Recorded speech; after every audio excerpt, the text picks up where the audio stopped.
वो वक्त याद है जब थिएटर में मर्डर लगी थी। कोई बड़ा सुपरस्टार नहीं था उस फिल्म में, लेकिन एक चेहरा था जो सीधा दिल में उतर गया। आंखों में एक अजीब सी गहराई और अदाओं में ऐसा दर्द जो हर आशिक को अपना सा लगा। नाम था इमरान हाशमी। उस दौर में इमरान हाशमी का मतलब था इश्क, बगावत और वो गाने जो सीधे रूह में उतर जाया करते थे। 2004 से 2012 तक इमरान न सिर्फ हिट मशीन थे, बल्कि लोगों के जज्बातों का हिस्सा बन चुके थे। मगर फिर सब कुछ बदल गया। एक के बाद एक फिल्में फ्लॉप होती गई, बड़े बैनर और बड़े डायरेक्टर उनसे दूर होने लगे, और फिर इमरान गायब हो गए जैसे कोई धुंध में खो गया हो।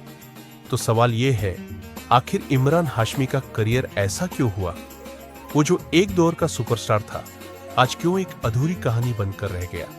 अगर आपने भी कभी इमरान की कोई फिल्म देखकर चुपचाप आंसू बहाए हैं, या उनकी आवाज में डूबे हुए किसी गाने से जुड़ी कोई याद है, तो ये वीडियो आपके दिल को छू जाएगा।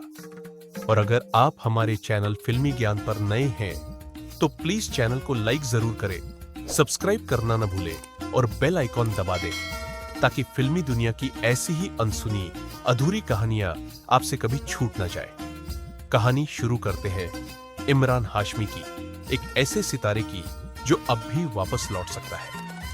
साल था 2004। गर्मियों की दोपहर में मुंबई के एक सिनेमा घर के बाहर लंबी लाइनें लगी थी। पोस्टर पर लिखा था मर्डर, एक खतरनाक प्रेम कहानी, और उसके ठीक नीचे एक नया नाम, इमरान हाशमी। लोग उस वक्त शायद नहीं जानते थे कि यह वही चेहरा है जो आने वाले 8 सालों तक हिंदी सिनेमा का सीरियल किसर, ब्रोकन लवर और अंडरडॉग हीरो बनकर दिलों पर राज करेगा। मगर सिर्फ स्क्रीनों पर नहीं, उसके गाने, उसके डायलॉग्स, उसके दर्द से भरे किरदार, सबने मिलकर एक नई ऑडियंस को जन्म दिया। वो जो हीरो के परफेक्ट ना होने को परफेक्शन मानती थी। द मीटियोरिक राइज, स्टारडम का सुनहरा दौर। इमरान का डेब्यू 2003 में हुआ। फिल्म थी फुटपाथ। ज्यादा शोर नहीं हुआ, लेकिन किस्मत पलटी 2004 में मर्डर से। फिल्म लो बजट थी, सिर्फ 5 करोड़, लेकिन कमाई 25 करोड़ से ज्यादा। फिर तो जैसे हर साल इमरान अपनी एक नई परछाई छोड़ते गए। जहर 2005, सस्पेंस और म्यूजिक का हिट कॉम्बो। आशिक बनाया आपने 2005, टाइटल ट्रैक हर मोहब्बत करने वाले की धड़कन बन गया। गैंगस्टर 2006, इमोशंस और रॉ इंटेंसिटी का मेल। आवारापन 2007, सबसे अंडररेटेड मगर सबसे पावरफुल परफॉर्मेंस। जानात 2008, जब क्रिकेट और सट्टेबाजी का रोमांच एक प्रेम कहानी में ढल गया। Raaz, the mystery continues 2009, horror के साथ लव एंगल का balance. Once upon a time in Mumbai 2010, जहां उन्होंने अजय देवगन के सामने भी अपने एक्ट से पहचान बनाई। मर्डर 2 2011, और भी बोल्ड और भी dark. The dirty picture 2011, supporting role में भी छाप छोड़। राज 3 2012, सुपरनैचुरल रोमांस का अगला स्तर। 2004 से 2012 तक इमरान ने करीब 15 फिल्मों में से 10 हिट दी।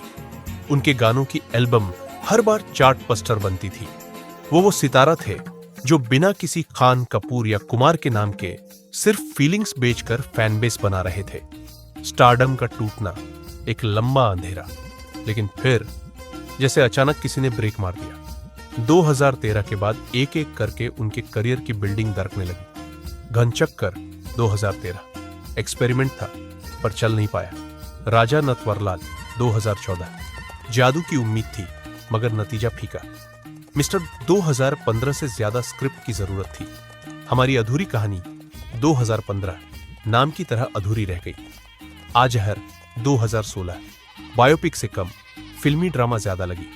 राज रिब्यूट 2016, सीरीज की थकावट दिखने लगी। बादशाहो 2017, मल्टी स्टारर में खो गए। चीट इंडिया 2019, सही इरादे, कमजोर एग्जीक्यूशन। डिबुक 2021, ओटीटी पर आया मगर किसी ने नोटिस ही नहीं किया। सेल्फी 2023, बड़े नामों के बीच एक और असफल कोशिश।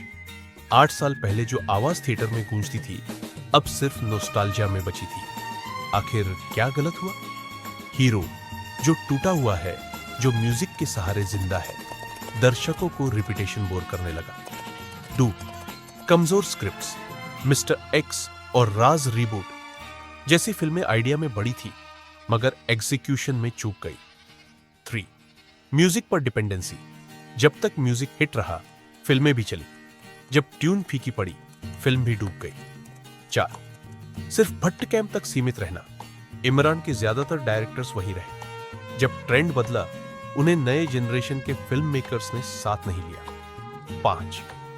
डिजिटल प्लेटफॉर्म की रेस में पीछे, जहां नवाज, मनोज बाजपेयी और बॉबी देओल जैसे एक्टर्स ओटीटी पर छा गए, इमरान की टिब्बुक जैसी फिल्में अनदेखी रह गई, बड़ी हो गई। 2014 एक ऐसा साल जब इमरान की जिंदगी वाकई बदल गई। उनके बेटे आयान को कैंसर डायग्नोस हुआ। इमरान ने सब कुछ छोड़ दिया, स्क्रिप्ट्स, शूटिंग, प्रमोशन, सिर्फ अपने बेटे के लिए। इमोशनल फैक्ट, इमरान ने अपनी इस यात्रा पर एक किताब भी लिखी, द किस ऑफ लाइफ, जो सिर्फ एक बाप की नहीं, एक फाइटर की कहानी थी। ये वक्त उन्हें तोड़ भी गया और कहीं ना कहीं स्क्रीन से दूर भी ले गया। ही कम बैक, क्या अभी भी उम्मीद है?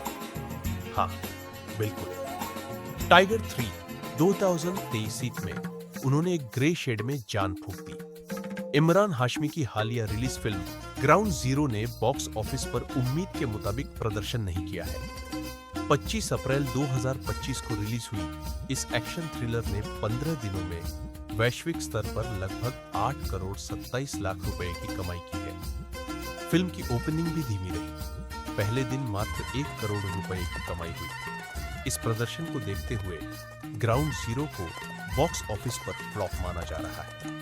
हालांकि फिल्म की कहानी एक सच्ची घटना पर आधारित है, जिसमें इमरान हाशमी ने बीएसएफ अधिकारी नरेंद्र नाथ धरदुबे की भूमिका निभाई है, जिन्होंने 2003 में आतंकवादी गहाजी बाबा के खिलाफ ऑपरेशन का नेतृत्व किया था। फिल्म को समीक्षकों से मिश्रित प्रतिक्रियाएं मिली, लेकिन दर्शकों के बीच यह खास प्रभाव नहीं छोड़ सकी। इमरान हाशमी के प्रशंसकों को अब उनकी आगामी फिल्मों का इंतजार है, जिसमें वे नए अवतार में नजर आ सकते हैं। अब वो नजर आएंगे साउथ की बहुचर्चित फिल्म ओजी में, जहां वो बिल्कुल नए अंदाज में दिखाई देंगे। इमरान हाशमी वो एक्टर है जो कभी एक्टिंग स्कूल नहीं गए, पर उनकी आंखें बोलती हैं, उनके किरदार महसूस होते हैं। उन्हें सिर्फ एक मौका चाहिए